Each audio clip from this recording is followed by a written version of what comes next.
Hello guys, welcome back to my channel. तो अभी मेरे चैनल पे मैंने बहुत जल्दी बोला था कि एमबीए लेके आऊँगी।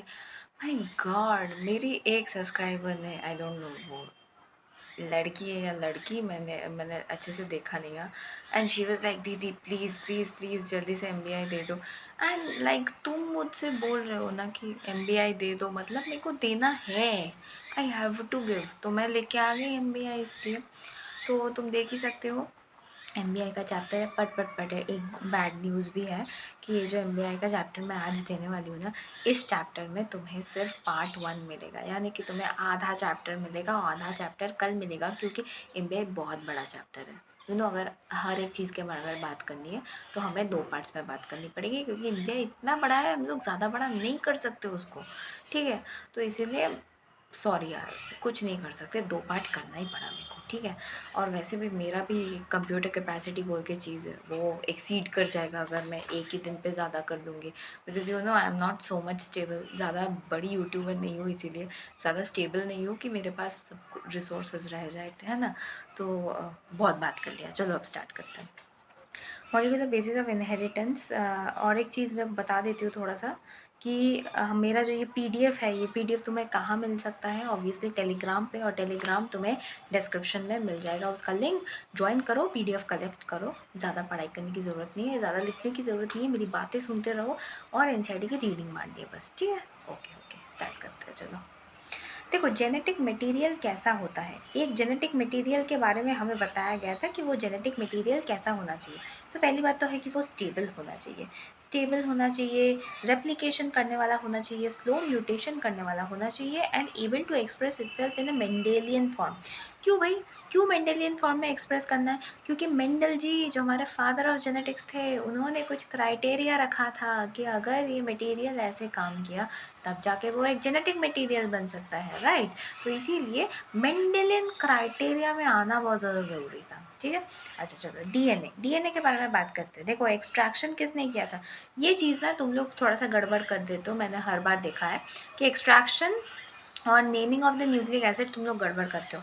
याद रखना, एक्सट्रैक्शन माइचर करता है। माइचर ने क्या किया था, उसने न्यूक्लियस ऑफ आउल सेल को ऑब्जर्व किया था, वहाँ से उसको कुछ सबस्ट्रेट मिला था जो उसे हेरिडिटरी जैसा लगा था। हेरिडिटरी मतलब one generation to next generation. Genetics में ये सब कुछ समझा के रखा है मैंने, जेनेटिक्स का वीडियो अटैच कर दे रही हूँ। अगर तुमने जेनेटिक्स नहीं देखा है तो प्लीज़ जेनेटिक्स को पहले देखो, उसके बाद मॉलिक्यूलर बेसिस ऑफ इनहेरिटेंस को देखने आओ। ठीक है, ओके।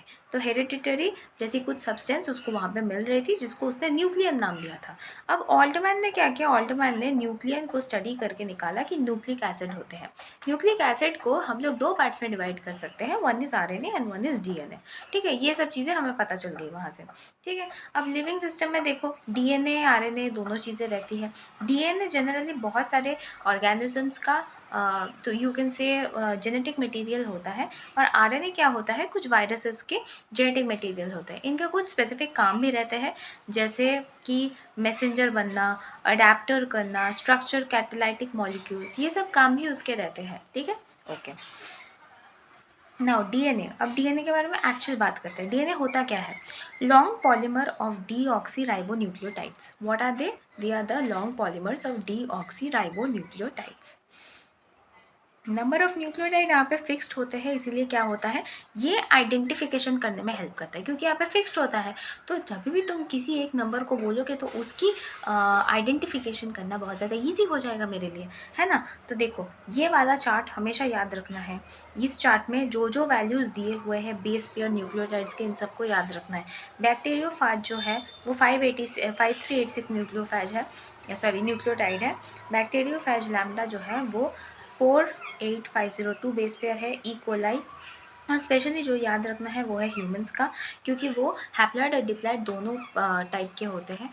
हैप्लॉइड अगर बोलो तो 3.3 इंटू 10⁹ होता है उनका बेस पेयर, एंड अगर डिप्लॉइड की बात करो तो 6.6, बस उसका डबल कर देना है, लाइक एन एंड 2n जो होता है। ओके ओके, तो यहाँ से कुछ स्पेसिफिक क्वेश्चंस जो कि कभी कभी पूछ लिया जाता है, एंड ये क्वेश्चन सच में थोड़ा सा ट्रिकी हो जाता है। कि पहली बात तो है, नंबर ऑफ़ न्यूक्लियोटाइड एक्सेल में बताओ। एक्सेल में न्यूक्लियोटाइड पूछा है तो न्यूक्लियोटाइड तो बहुत ईजी है, हम जानते हैं न्यूक्लियोटाइड कितना होता है, 3 × 3 × 10⁹ बेस पेयर।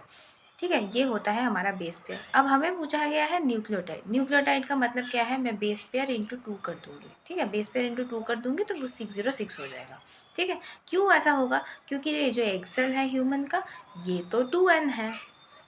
ठीक है, वैसे ही अगर स्पर्म सेल की बात की जाए, ये सिंगल एन है, यानी कि ये कितना होगा 303 3.3 इंटू 10⁹ बेस पेयर। ओके, वैसे ही अगर हेयर सेल का पूछ लिया जाए तो वो 2n होता है, इसीलिए वो कितना हो जाएगा। पहली बात तो है न्यूक्लियोटाइड पूछा है, फिर उसके बाद हेयर सेल है ही मेरा 2n, इसीलिए क्या हो जाएगा मेरा 13.2, यानी कि 3.3 इंटू 2 हो जाएगा। ठीक है, ओके। तो ये कुछ एक्सेप्शनल सवाल है, कभी कभी पूछ लिया जाता है। अब आरएनए और डीएनए का स्ट्रक्चर देखो तुम, ये तो मैंने खुद बनाया है बैठ के। यहाँ पे जो चीज़ें तुम्हारे लिए सबसे ज़्यादा नया है, इनको बाद में डिस्कस करते हैं, पहले स्ट्रक्चर देखो। एक होता है सिंगल स्ट्रैंडेड, ये होता है डबल स्ट्रैंडेड। ओके, इतना पहले जान के रखो, उसके बाद आ रही हूँ मैं। देखो न्यूक्लियोटाइड के बारे में पहले आते हैं। न्यूक्लियोटाइड क्या क्या कंसिस्ट करता है। न्यूक्लियोटाइड जनरली फॉस्फोरिक एसिड को कंसिस्ट करता है, डीऑक्सीराइबोस शुगर को कंसिस्ट करता है, नाइट्रोजनस बेस को कंसिस्ट करता है। नाइट्रोजनस बेस को हम लोग दो कैटेगरी में, या तो तुम बोल सकते हो दो पार्ट्स में डिवाइड कर सकते हैं। One is purine and another one is pyrimidine. अगर प्यूरिन की बात करें तो वो उसका नाम क्या है, छोटा है, यानी कि उसके पास डबल रिंग स्ट्रक्चर है, यानी कि तुम ऐसा कह सकते हो कि नाम छोटा दर्शन बड़े। ठीक है, और अगर पिरामिडिन हो जाए तो उसके क्या है, नाम बड़े हैं पर दर्शन छोटे हैं, यानी कि वो सिंगल रिंग हो जाता है। यहाँ पे तुम देख सकते हो, wait let me zoom it for you. यहाँ पे देखो, तुम्हारे नाइट्रोजन्स के एक स्पेसिफिक बाइंडिंग पोजिशंस हैं, तो उनको नाइट्रोजन्स के स्पेसिफिक बाइंडिंग पोजिशंस को मैंने लिख दिया है N1,3,7,9। ओके, और वैसे ही सिंगल रिंग में भी हमारे नाइट्रोजन्स के स्पेसिफिक पोजिशंस हैं, जैसे कि 1 and 3। ठीक है, ये प्यूरिन और पिरामिडिन में डिफर करता है। ठीक है, यहाँ पे देखो हमें नाइट्रोजनस बेस भी दिख रहा है, ये पेंटोज है, और ये क्या है, फॉस्फोडाइस्टर लिंकेज। इसके बारे में जल्दी ही बात करने वाले हैं हम लोग। ओके ओके, आज न्यूक्लियोसाइड क्या होता है। न्यूक्लियोसाइड होता है कि here is the nitrogenous base and here we are having an glycosidic linkage and this is the pentose sugar. Main difference इतना है कि एक साइड पे ग्लाइकोसाइडिक लिंकेज रहता है, एक साइड पे फॉस्फोडाइस्टर लिंकेज रहता है। ओके, और डाइन्यूक्लियोटाइड क्या होता है, वो जनरली होता है 3 degree to 5 degree phosphodiester linkage. Okay okay, अब मैं थोड़ा सा इस पेज पे आती हूँ, तो मैं कुछ कुछ चीज़ों का ज्ञान देती हूँ। प्यूरिन्स में हमें क्या क्या मिलता है, एडेनिन एंड गुआनिन। जी ये क्या होते हैं, ये बेस पेयर्स होते हैं। बेस पेयर्स कैसे बेस पेयर होते हैं मैम, देखो जैसे मैंने इसको एडेनिन कहा है, मैंने इसको गुआनिन कहा है। एडेनिन और गुआनिन एक ग्रुप में है जिसका नाम है प्यूरिन्स। ओके, वैसे ही पिरिमिडिन की अगर बात करें तो यहाँ पे हमें साइटोसिन और थाइमिन एक कैटेगरी में दिखता है, एक्चुअली होता है 3 है। ठीक है, साइटोसिन, थाइमिन एंड यूरासिल। कैसे, देखो साइटोसिन कॉमन है, वो दोनों ही टाइप के स्ट्रक्चर्स में रहने वाला है, whether it's RNA whether it's DNA. पर जब भी डीएनए आरएनए की बात आ जाती है तब थाइमिन और यूरासिल दोनों अलग हो जाते हैं। क्यों, क्योंकि थाइमिन हमें डीएनए में मिलता है और यूरासिल हमें आरएनए में मिलता है। तो इन दोनों में फ़र्क क्या है, फ़र्क इतना ही है कि यूरासिल हमें आरएनए में मिलता है और ये जो थाइमिन है ये हमें डीएनए में मिलता है। तो अगर तुमसे पूछ लिया जाए कि आरएनए और डीएनए स्ट्रक्चर में क्या क्या डिफरेंसेस है, तो क्या तुम बता पाओगे, ऑब्वियसली तुम बता पाओगे। ओके, और देखो यहाँ पे फॉस्फेट ग्रुप को भी मैंने दिखाया है कि ये है हमारे पास एक पेंटोस के साथ हमारा एक नाइट्रोजनस बेस अटैच किया हुआ है। डीऑक्सीराइबोज मतलब कि डीएनए होता है एंड राइबोज मतलब कि आरएनए होता है। चलो उसका भी स्ट्रक्चर देख लेते हैं। देखो पहले फॉस्फोडाइस्टर लिंकेज दिखाती हूँ। जब एक राइबोज और दूसरा राइबोज किसी भी फॉस्फो ग्रुप से लिंक हो जाता है, और लिंक का नंबरिंग याद रखना चाहिए हमें कि वो होगा तुम्हारा 5 डिग्री to 3 डिग्री। ये 3 डिग्री पे अटैच्ड है और ये 5 डिग्री पे अटैच्ड है, इसीलिए हम उसको क्या कहते हैं, 3 degree to 5 degree phosphodiester linkage. Generally ये लिंकेज ऐसा दिखता है। ठीक है, this linkage looks like this, but हम लोग जब भी इसको मॉलिक्यूलर फॉर्मेट में लिखते हैं तब वो कुछ इस प्रकार का आ जाता है। ओके ओके, ना लिंकेज विथ प्यूरिन्स के बारे में बात करते हैं। प्यूरिन्स का मतलब है इसमें एडेनिन और गुआनिन है। ठीक है। अगर प्यूरीन्स की बात कर ले हम लोग तो लिंकेज कुछ इस प्रकार होगा, और हमें पता है प्यूरीन्स में हमेशा डबल रिंग होता है, तो डबल रिंग के नाइट्रोजनस पोजीशन के साथ, जो कि 9 नंबर पोजीशन है, नाइट्रोजनस पोजीशन के साथ एक कार्बन जो कि 1 कार्बन है वो अटैच हो जाता है। तो ये क्या होता है, 1 degree to 9 degree glycosidic unit होता है। इसे हम CNC लिंकेज कहते हैं। ठीक है, ओके। अच्छा, अगर लिंकेज विथ पिरिमिडिन की बात हो जाए तो ये तो सिंगल स्ट्रैंडेड है, तो इसका तो कोई झमेला ही नहीं है। इसका क्या होगा, 1 डिग्री ग्लाइकोसाइडिक लिंकेज होगा। Okay, polymerization direction 5 degree to 3 degree ही रहेगा। Okay okay. नाउ अब देखो, तुम्हारे पास एक स्ट्रक्चर है, और ये स्ट्रक्चर क्या है, ये एक फॉस्फोडाइस्टर लिंकेज मैंने पूरा यहाँ पे दिखाया है। यहाँ पे सबसे ज़्यादा गौर करने वाली बात है कि यहाँ पे देखो शुगर शुगर है और यहाँ पे फॉस्फेट्स है। ओके, फॉस्फेट्स है। अब पहले के साथ प्यूरीन लगा हुआ है, यानी कि 1 degree to 9 degree glycosidic linkage है, और दूसरे के साथ देखो पिरिमिडिन लगा हुआ है, यानी कि 1,1 डिग्री ग्लाइकोसाइडिक लिंकेज लगा हुआ है। और यहाँ पे देखो एंडिंग में हमें 5 डिग्री मिल रहा है, 3 डिग्री मिल रहा है। एक चीज़ तुम्हें हमेशा याद रखना है, जब भी 5 डिग्री आ जाए इसका मतलब है कि फॉस्फेट ग्रुप फ्री है, और अगर 3 डिग्री आ जाए इसका मतलब कि OH ग्रुप फ्री है। किसी भी नए न्यूक्लियोटाइड को ऐड होने के लिए, सोचो एक न्यूक्लियोटाइड है, उसके साथ कोई नया न्यूक्लियोटाइड ऐड होगा, तो उसके लिए 3 डिग्री यानी कि OH का फ्री रहना बहुत ज़्यादा ज़रूरी है। ठीक है, ज़रूरी है उसका फ्री रहना। तो हमेशा जो डायरेक्शन होता है उसका, डायरेक्शन किधर से किधर होता है, वो 5 डिग्री से 3 डिग्री तक ही होता है। देखो मैंने यहाँ पे लिख भी दिया है, polymerisation direction should be 5 degree to 3 degree. Okay okay. Ribose और डीऑक्सीराइबोस का मैंने बोला था स्ट्रक्चर दिखाऊंगी। यहाँ पे सिर्फ एज की पोजिशन का इधर उधर रहता है, और एक चीज़ जो इधर उधर रहता है वो है RNA में यूरासिल रहता है और DNA में थाइमीन रहता है, जिसको हम लोग कभी कभी 5 मिथाइल यूरासिल के नाम से भी जानते हैं। Okay okay. आई होप तुम लोगों को समझ में आ रहा है। कुछ नहीं समझने वाली चीज़ तो मैंने अभी तक बोली नहीं है। चलो अब 3D स्ट्रक्चर में आते हैं, जो वॉटसन एंड क्रिक ने दिया था। बट वॉटसन एंड क्रिक से भी पहले शारगाफ और फ्रैंकलिन एंड विंकलिन ने कुछ काम किया था यहाँ पे। तो पहले शारगाफ ने क्या कहा था वो पहले पढ़ लेते हैं। शारगाफ ने कहा था कि molar concentration of A will be equal to the molar concentration of B। अर्थात उसने ये कहा था कि पिरिमिडिन प्यूरिन के इक्वल होगा, यानी कि अगर पिरिमिडिन प्यूरिन के इक्वल हो जाता है, यानी कि प्यूरिन में हमें एडेनिन और थाइमिन दिखाया गया था और पिरिमिडिन में हमें गुआनिन और साइटोसिन दिखाया गया था, वो दोनों इक्वल हो जाएंगे। एडेनिन, गुआनिन, थाइमिन, साइटोसिन, ये 4 इक्वल हो जाएंगे। ठीक है, ये उन्होंने कहा था, और ये था वो formula variable for different species. यानी कि ये जो फार्मूला है ये हर एक स्पीसीज के लिए डिफर करता है। यानी कि सोचो अगर ह्यूमंस में एक तरह का है तो एनिमल्स में कोई डिफरेंट तरह का होगा। ठीक है, okay. Now contribution of Franklin and विंकलिन, उन्होंने एक्सरे डिफ्रैक्शन के ज़रिए ये निकाला था कि DNA हेलिकल स्ट्रक्चर होता है, यानी कि वो कॉइल्ड स्ट्रक्चर होता है, वो कि स्ट्रेट धागा नहीं होता है। ठीक है, फिर क्या निकाला था, विद कांस्टेंट निकाला था उन्होंने 20 एंगस्ट्रॉम। फिर टर्न्स उन्होंने निकाले थे कि 3.4 Nm होता है वो। ठीक है, 3.4 Nm, और 10 लेयर्स ऑफ बेस पेयर रहता है वहाँ पे। ठीक है, these are the things they investigated.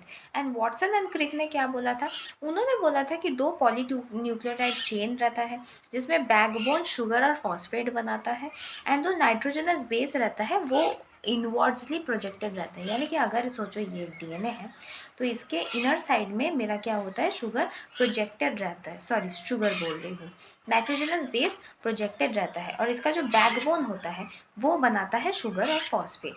और वॉटसन एंड क्रिक ने ये भी बोला था कि हमारा जो DNA है वो राइट हैंडेड हेलिकल होता है, यानी कि वो राइट साइड से घूमना स्टार्ट करता है। ठीक है, ओके। तो हम लोग क्या करते थे, 5 prime to 3 prime and 3 prime to 5 prime, ये दोनों एंटी पैरेलल पोलैरिटी को हम लोगों ने निकाला था, जिसको कभी कभी हम लोग पैलिंड्रोम कहते हैं, but this is wrong, you should not say it palindrome. This is anti parallel polarity which is something different from palindrome. Palindrome क्या है बाद में आते हैं। ओके, चलो अब मैं कुछ चीज़ें तुम्हें दिखाती हूँ। सोचो तुम्हारे पास यहाँ पे शुगर शुगर शुगर ऐसे लिंकेज करके अटैच है, और यहाँ पे एडेनिन थाइमिन है, guanine cytosine, adenine thymine, guanine cytosine, adenine thymine, guanine cytosine ऐसे लगे रहते हैं, ठीक है। तो एक ही स्ट्रैंड्स में हमें कितने मिलते हैं, सोचो ये एक स्ट्रैंड है, ठीक है, एक कंप्लीट स्ट्रैंड है ये वाला पार्ट, यहाँ पे हमें 10 लेयर्स मिलते हैं, कितने, 10 लेयर्स मिलते हैं हमें, ओके। तो यहाँ पे एक एक बेस पेयर के बीच में डिफरेंस कितना था, 0.34 nm difference between two base pairs, okay. दोनों बेस पेयर्स में डिफरेंस इतना था। वन हेलिकल टर्म यानी कि पिच बोला जाता था, जो 3.4 nm होता था, ठीक है, उसमें 10 बेस पेयर्स हमें मिलते थे। एडेनिन और थाइमिन इक्वल होते थे, एडेनिन और थाइमिन क्या होते थे, डबल बॉन्डेड होते थे, एंड गुआनिन एंड साइटोसिन क्या होते हैं, ट्रिपल बॉन्डेड होते हैं, ओके। इनका एक हॉलमार्क रूल था कि ये कॉम्प्लीमेंट्री रूल हुआ करता था, ठीक है। और इनकी स्टेबिलिटी को कैसे जाने, देखो इनकी स्टेबिलिटी क्यों रहती थी, ये एक बहुत बड़ा क्वेश्चन है, ठीक है। स्टेबिलिटी रहती है because of the H bond, क्योंकि एज बॉन्ड रह रहा है यानी कि वो लोग एक दूसरे के साथ सीक्वेंस में है, ठीक है। और अगर सेकेंडली बोला जाए तो base pairs stocks one above the other, यानी कि बेस पेयर्स एक दूसरे के अबव स्टॉक्स रहते हैं, इसीलिए देखो बेस पेयर्स अगर बहुत ज़्यादा एक साथ पास पास रहेंगे, सोचो इधर उधर इधर इधर इधर इधर बहुत ज़्यादा डिटेलिंग में रहेंगे बेस पेयर्स, तो क्या होता है कि उसके टूटने या बिखरने का चांस रहता ही नहीं है। सो बेस पेयर्स इतने ज़्यादा स्टैक्ड रहते हैं एक साथ, जिसके लिए क्या होता है, कोई भी टाइप का प्रॉब्लम नहीं होता है, ठीक है, वो लोग एक साथ होल्ड कर पाते हैं एक दूसरे को। अब फार्मूलाज की बारी है। फार्मूलाज में मैं तुम्हें ज़्यादा कुछ बता नहीं रही हूँ, बिकॉज आई थिंक दैट ये तुम्हें पता होने वाला है कि बेसिस क्या होता है ग्लाइकोसाइडिक बॉन्ड। देखो यहाँ पे मैंने क्वेश्चन क्या दिया है, नंबर ऑफ ग्लाइकोसाइडिक बॉन्ड, और यहाँ पे मैंने बोला है double stranded linear DNA with 100 base pair. तो बेसिस यहाँ पे है, न्यूक्लियोटाइड है 200 बेस पेयर है, ग्लाइकोसाइडिक बॉन्ड न्यूक्लियोटाइड कितना होगा 200, क्यों होगा 200, क्योंकि न्यूक्लियोटाइड की जब बात की जाए तो वो बेस पेयर इंटू 2 होता है, पहले भी हम लोगों ने देख लिया है।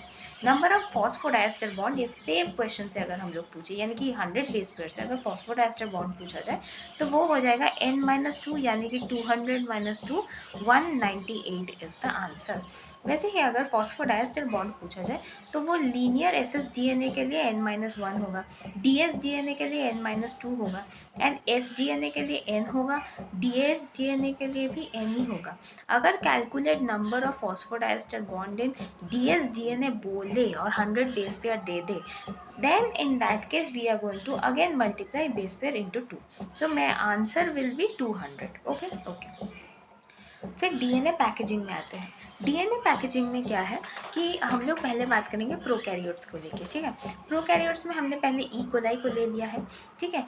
ई कोलाई को लेके हमें पता है यहाँ पे total number of base pairs हमें मिलेंगे 4.6 × 10⁻6 बेस पेयर, ओके। और यहाँ पे देखो कुछ स्टैक्स है, उसके बीच में डिफरेंस कितना होगा 3.4 nm होगा, हमने इतनी देर से पढ़ा है ये, यानी कि लेंथ कितना हो जाएगा, लेंथ हो जाएगा 4.6 × 10⁻6 × 0.34 nm, यानी कि बेस पेयर के गैप के साथ हम लोग लेंथ बोल रहे हैं, total number of base pair को मल्टीप्लाई कर देंगे तो हमें लेंथ मिल जाएगा विच इज़ 1.36 nm, ठीक है। और पैकेजिंग ऑफ NHP, अगर नॉन हिस्टोन प्रोटॉन के पैकेजिंग की अगर बात करें, अच्छा ये लेंथ वाला जो क्वेश्चन है ना, ये PYQ आ चुका है, ठीक है, so make it a note, okay.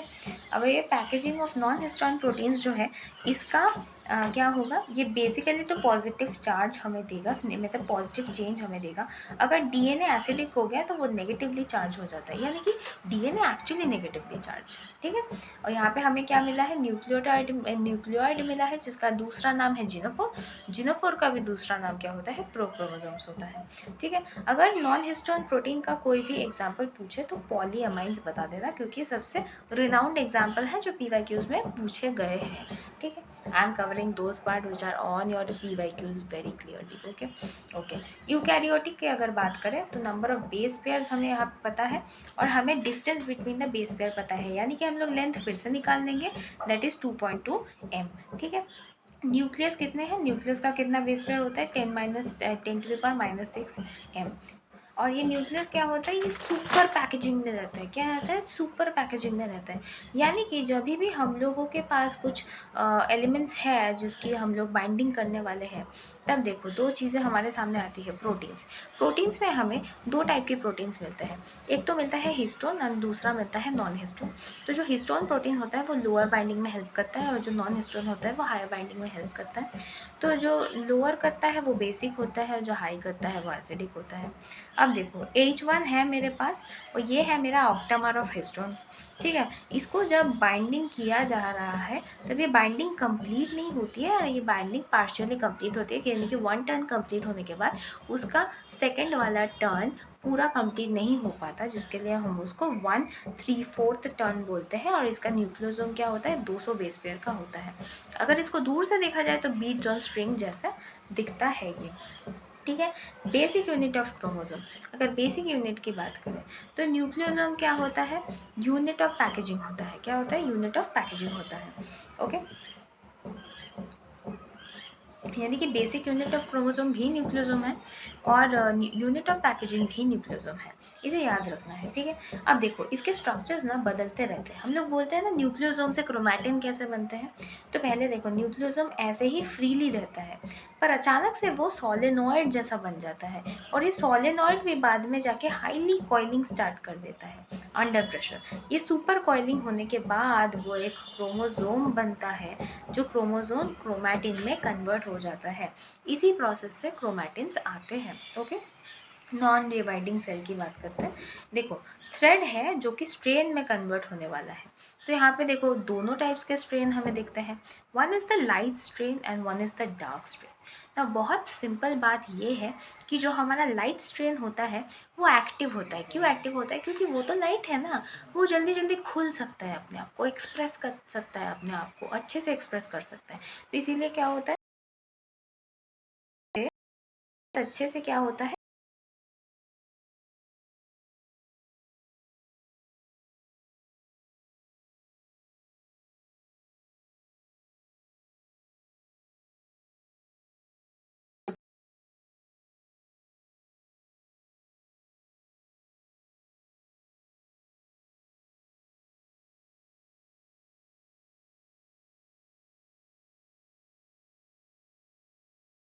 Streptococcus pneumonia.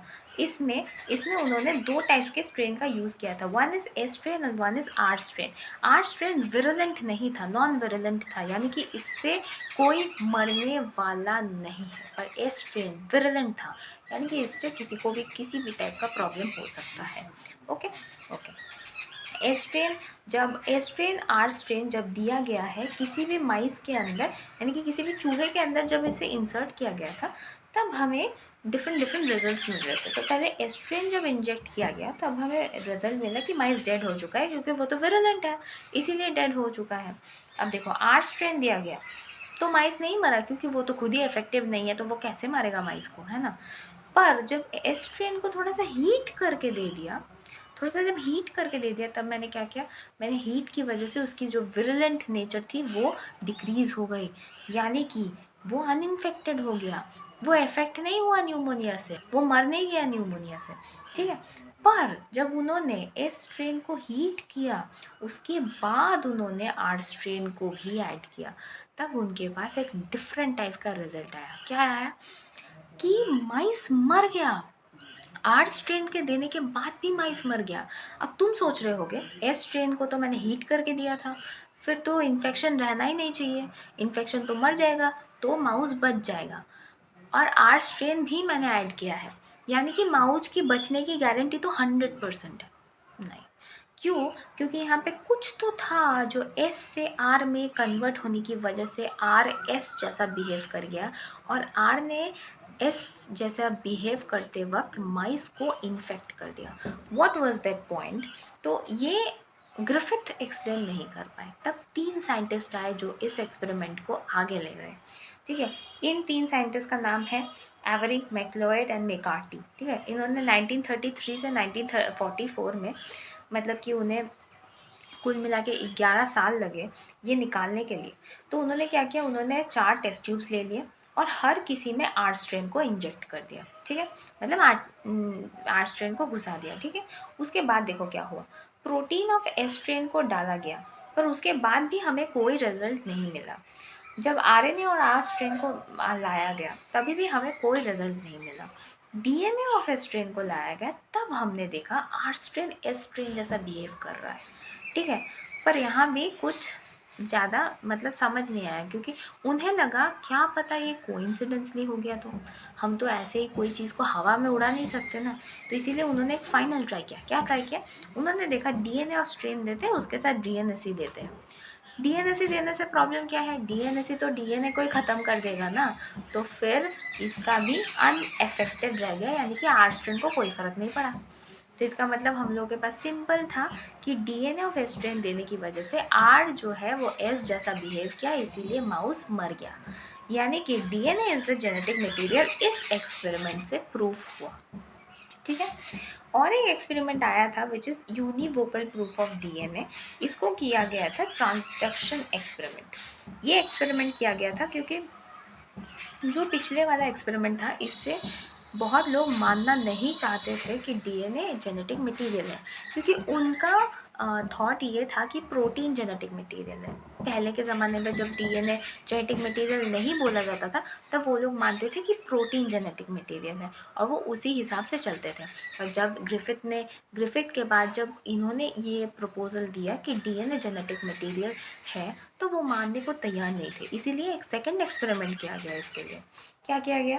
Transduction experiment किया गया, जो हर्शीज एंड चेज ने किया था, ठीक है। उन्होंने क्या किया? उन्होंने बैक्टीरियोफाज लिया, और वो एक वायरस है, प्लीज़ बैक्टीरिया मत बोलना, ये एक वायरस है जो बैक्टीरिया को मारता है, ठीक है। तो इसमें हमें दो टाइप की चीज़ें मिली, एक है प्रोटीन, एक है डीएनए। अब ये थोड़ा सा सिंपल स्ट्रक्चर था ना, इसीलिए बैक्टीरियोफाज को लिया गया, ठीक है। अब देखो, ये रेडियो एक्टिव लेबलिंग की गई। पहले प्रोटीन में हमने सल्फ़र घुसाया और डीएनए में हमने फॉस्फोरस को घुसाया।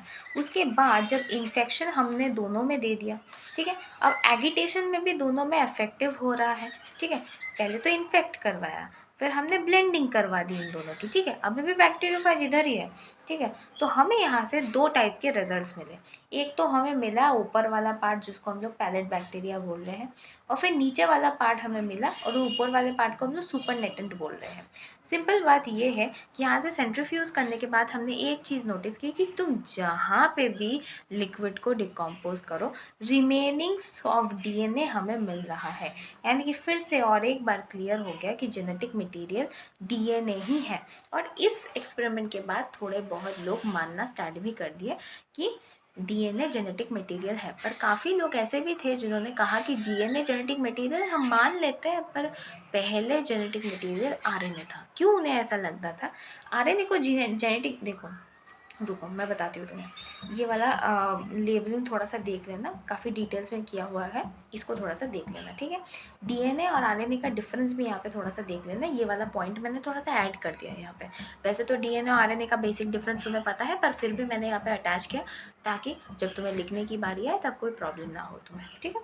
Okay, the first genetic material को आरएनए पकड़ने का क्या रीज़न था? पहला रीज़न था एंजाइम, क्योंकि वो बहुत जगह पे एंजाइम का काम कर चुका है। उससे एटीपी, जीटीपी एंड एनएडीपी को मतलब वर्क कराने के लिए आरएनए का एक स्पेशल इम्पोर्टेंस है, ठीक है। और आरएनए किसी भी कैटलिस्ट जैसा भी काम कर सकता है। तो इसीलिए ये सब मुद्दों को रखते हुए उन्हें लगा कि फर्स्ट जेनेटिक मटेरियल आरएनए है। हालांकि उसके बाद जेनेटिक मटेरियल डीएनए बन चुका है, पर पहला जेनेटिक मटेरियल आरएनए ही होना चाहिए, ठीक है। उसके बाद आया सेंट्रल डॉग्मा। इसकी फ्लो होती है यूनि डायरेक्शनल। क्या होता है इसमें? डीएनए जो होता है वो अपने आप को फिर से फॉर्म कर सकता है by the process of replication. अब देखो, डीएनए ट्रांसक्रिप्शन जब करता है तब वो आरएनए में कन्वर्ट हो जाता है, और आरएनए प्रोटीन में कन्वर्ट होता है ट्रांसलेशन की मदद से। तो दो दो प्रोसेसेस किए गए, जहाँ से डीएनए आरएनए बना, आरएनए प्रोटीन बना। पर अचानक से टेमिन एंड बाल्टीमोर ने आके हमें कहा कि आरएनए से भी हम डीएनए को बना सकते हैं रिवर्स ट्रांसक्रिप्टेज की मदद से। यानी कि उसका एंजाइम का नाम ही था रिवर्स ट्रांसक्रिप्टेज, ठीक है। तो डीएनए क्या हो गया यहाँ पे? ऑटो कैटालिटिक हो गया। क्या हो गया? ऑटो कैटालिटिक हो गया। अब डीएनए रेप्लिकेशन की अगर बात करें तो ये डीएनए रेप्लिकेशन सेमी कंजर्वेटिव था जो वॉटसन एंड क्रिक ने निकाला। देखो उन्होंने क्या क्या कहा, डीएनए कार्बन कॉपी बना सकता है। प्रोकैरियोटिक में ये कहाँ पे होता है, साइटोप्लाज्म में होता है। ठीक है, मतलब कि प्रोकैरियोटिक में जहाँ पे रेप्लिकेशन है वहीं पे सारा काम हो रहा है। यानी कि सोचो अगर 1 BHK वाला फ्लैट ले लो तो कैसा होगा, जहाँ पे खाना बना रहे हैं वहीं पे बाज में बाथरूम है, वहीं पे कपड़ा धो रहे हैं, तो चीज़ें क्या हो गया, एक जगह पे स्टैग्नेंसी हो गई। ठीक है, पर यूकैरियोटिक क्या है, यूकैरियोटिक के पास आलीशान घर है, 4 BHK फ्लैट है। ठीक है, उसमें न्यूक्लियस में होता है उसका मीटिंग, सारा चीज़ें एक साथ नहीं होता है, अलग अलग अलग अलग प्लेसेस में अलग अलग काम होते हैं। ठीक है, तो इसीलिए क्या हो गया, न्यूक्लियस में उसका क्या हो गया, रेप्लिकेशन फॉर्म होता था। ठीक है, तो हमें ये भी जानना है कि किस फेज़ में होता है ये, सेल के किसी स्टेज में तो होता होगा ना। तो हमें क्या क्या स्टेज पता है, G1 S G2 M। ठीक है, हमें इससे पता चला कि S1 फेज़ में डीएनए डुप्लीकेशन होता है। जैसे कि देखो G1 में अगर 20 पिकोग्राम होता है तो S में वो अचानक से डबल हो जाता है, यानी कि 40 पिकोग्राम हो जाता है। इसीलिए ये बात बोली गई। वॉटसन एंड क्रिक ने डीएनए का एक स्ट्रक्चर दिया जहाँ से उन्होंने दो टाइप्स के, एक ही सेम टाइप्स के क्या बोलूँ मैं, हाइब्रिड को प्रोड्यूस किया, और इसको उन्होंने कहा कि ये लोग सेमी कंजर्वेटिव इन नेचर है। क्या है, सेमी कंजर्वेटिव इन नेचर। अब क्रोमोसोमल लेवल और मॉलिक्यूलर लेवल ये दोनों पार्ट्स हैं जो हम थोड़ा थोड़ा करके बात करते हैं। चलो, टेलर एटॉल ने इसको बनाया था। ठीक है, इन्होंने कहा था, एटॉल का मतलब है कि उनकी टीम ने बनाया था। ठीक है, टेलर एटॉल ने क्या किया, टेलर एटॉल ने यहाँ पे हम लोगों को बताया कि रूट्स ऑफ वीसिया फावा को जब उन्होंने लिया और उन्होंने हाइड्रोजन दिया वहाँ पे, तो नॉर्मल एज देने के बाद तो एक साइड में ही सिर्फ हमें मटेरियल्स दिख रहे थे, पर जब हमने फिर से नॉर्मल एज दिया तो वो बिल्कुल खाली हो गया अंदर से। ठीक है, ये था पहला स्टडी। सेकेंड स्टडी जो कि मॉलिक्यूलर लेवल पे हुआ वो दिया था मैकलसन ऑन ऑन स्टॉल ने। ठीक है, 1958 में दिया था। ई कोलाई को जब उन्होंने हैवी नाइट्रोजन दिया, यानी कि 15 नाइट्रोजन 15 जब उन्होंने दिया, तो उन्होंने इसको करवाने के बाद उन्होंने नोटिस किया कि जब उन्होंने लाइट नाइट्रोजन दिया 14N, तब क्या हुआ, उसके डिफरेंट डिफरेंट हाइब्रिड्स बने। जैसे कि मैंने कहा था सेमी कंजर्वेटिव इन नेचर वो शो कर रहे थे, ये वॉटसन एंड क्रिक ने कहा था। उसके बाद जब उन्होंने फिर से 14 वाला नाइट्रोजन दिया तो उन्होंने देखा कि दो हाइब्रिड्स तो बने, दो और नए हाइब्रिड्स आए जो और भी लाइटर है। क्या है, और भी ज़्यादा लाइटर है। ठीक है, ओके, इसको समझने के लिए क्वेश्चन समझना ज़रूरी है। क्वेश्चन इधर है मेरे पास, हाइब्रिड डीएनए है हमारे पास, 14 है और 15 है। आई डोंट नो अगर तुम्हें सही से दिख रहा है या नहीं। देखो ये वाला वाइट कलर का है और ये वाला पर्पल कलर का है। ठीक है, मैंने यहाँ पे पूछा है लाइट की परसेंटेज क्या होगी, हैवी की परसेंटेज क्या होगी। देखो अगर हम लोग 14 मतलब कि लाइटर नाइट्रोजन के प्रेजेंस में अगर हम लोग एक बार उसको क्रॉसिंग करते हैं तो हमें 14 वाला एक स्ट्रैंड मिलता है, 15 वाला एक स्ट्रैंड मिलता है। यानी कि एक हमें लाइट मिलता है और एक हमें हाइब्रिड मिलता है। जब हम लोग सेकेंड टाइम फिर से लाइटर नाइट्रोजन से रिएक्ट करवा रहे हैं, हमें 4 टाइप्स के सैम्पल्स मिलते हैं। एक हमें टोटली हैवी मिलता है, I am sorry this is hybrid, this is the lighter one. ठीक है, ये लाइटर वन है, ये हाइब्रिड है। ठीक है, पर इसको जब हमने परफॉर्म किया तो हमें क्या मिला, हमें यहाँ पे 3 हाइब्रिड्स मिले और एक हैवी मिला। ठीक है, क्या मिला, यहाँ पे 3 हाइब्रिड मिले और एक हमें हैवी स्ट्रेन मिला। यानी कि हैवी स्ट्रेन 25% हो गया और हाइब्रिड मेरा 75% हो गया। क्या यहाँ पे तुम्हें कोई लाइट दिख रहा है, नहीं लाइट नहीं है, क्योंकि लाइट है ही नहीं, फॉर्म ही नहीं हुआ यहाँ पे। यानी कि लाइट हो गया 0%। यानी कि मेरे क्वेश्चन का आंसर मुझे मिल गया, लाइट की परसेंटेज थी 0% एंड मेरा जो हैवी का परसेंटेज था वो था 25%। Okay, I hope I am clear with this. DNA replication की ओरिजिन की बात करते हैं। प्रोकैरियोट्स में क्या होता है, एक ओरिजिन होता है। ठीक है, ORI यानी कि ओरिजिन होता है, ये डबल स्ट्रैंडेड सर्कुलर होता है। ठीक है, तो ओरिजिन क्या होता है, एक होता है, पर ये एक ओरिजिन, अब देखो कहीं से भी रेप्लिकेशन हो सकता है, इधर से भी इधर से भी, दोनों बाय डायरेक्शनल है, पर ओरिजिन एक ही है। ठीक है, यूकैरियोट्स के केस में क्या होता है, यूकैरियोट्स के केस में भी यहाँ पे स्ट्रैंड्स लगे हुए हैं और यहाँ पे भी ओरिजिन्स है, जहाँ पे स्ट्रैंड्स है वहीं पे ओरिजिन्स है। ठीक है, और ये डबल स्ट्रैंडेड लीनियर डीएनए है, तो इसका भी जब फॉर्मेशन होता है ना, तो ये लोग भी कहीं से भी रेप्लिकेशन कर सकते हैं, यानी कि ये भी खुद भी बाई डायरेक्शनल है। अब देखो जब हम लोग रेप्लिकेशन को ले जाते हैं तब हमें न्यूक्लियोटाइड मिलता है जो कि डीऑक्सीराइबोन्यूक्लियोटाइड होता है। पर डीऑक्सीराइबोन्यूक्लियोटाइड मोनोफॉस्फेट होता है ये, तो मोनोफॉस्फेट काम नहीं कर सकता। इसीलिए उन्होंने क्या किया, उन्होंने एटीपी और फॉस्फेट से हेल्प लिया ताकि वो डीऑक्सीराइबोन्यूक्लियोसाइड ट्राईफॉस्फेट बन सके। इससे क्या होगा, इससे डीएनए को एक सबस्ट्रेट मिलेगा जिससे वो क्या कर सकता है, वो किसी भी टाइप के रेप्लिकेशंस में हेल्प कर सकता है। इसीलिए उन्होंने क्या किया, उन्होंने फॉस्फेट और एटीपी से हेल्प लिया ताकि वो अपने आप को डीएनटीपी बना सके। ठीक है, डीएनटीपी बना सके।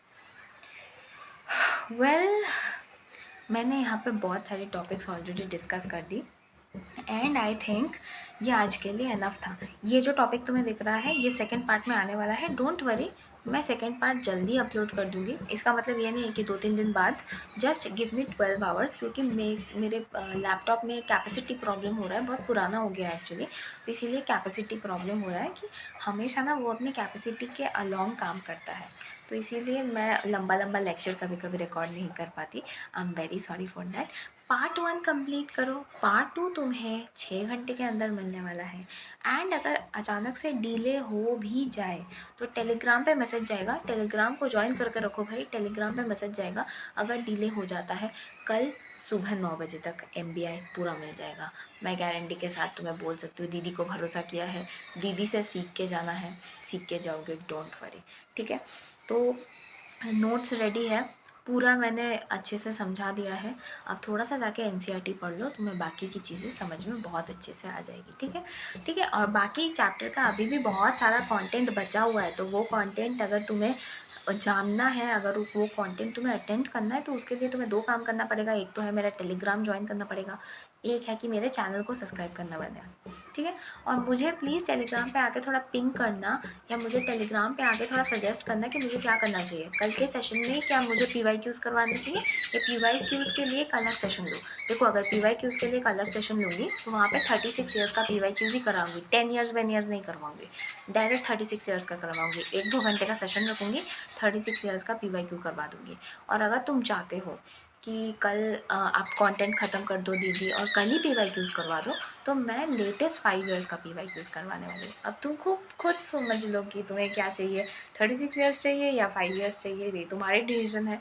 ठीक है, मैं तुम्हारे ऊपर छोड़ती हूँ।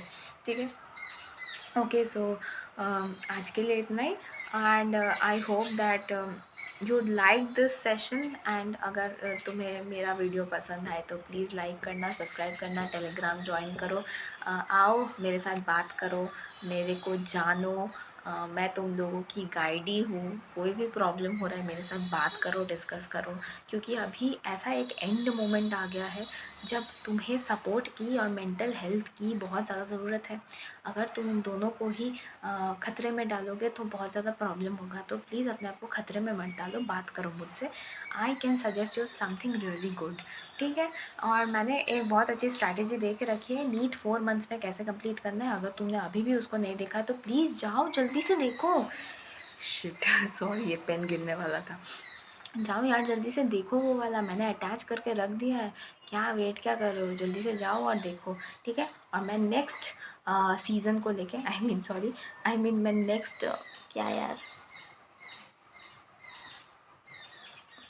मैं नेक्स्ट टाइम आ रही हूँ। ठीक है, don't worry, I am coming. Okay, so I hope you like this session. और अगर लाइक किया है, अगर तुम्हें ये सेशन पसंद आया है, तो प्लीज़ मेरी एक ही विनती है कि तुम्हें मेरे चैनल को लाइक करना है। ठीक है, तुम्हें मेरे चैनल को लाइक करना है। यार क्या प्रॉब्लम हो जाता है, मेरे कभी कभी टैब से मेरे को कुछ प्रॉब्लम हो जाता है। या अब आया। Okay, so I am ending the session for today. Thank you so much.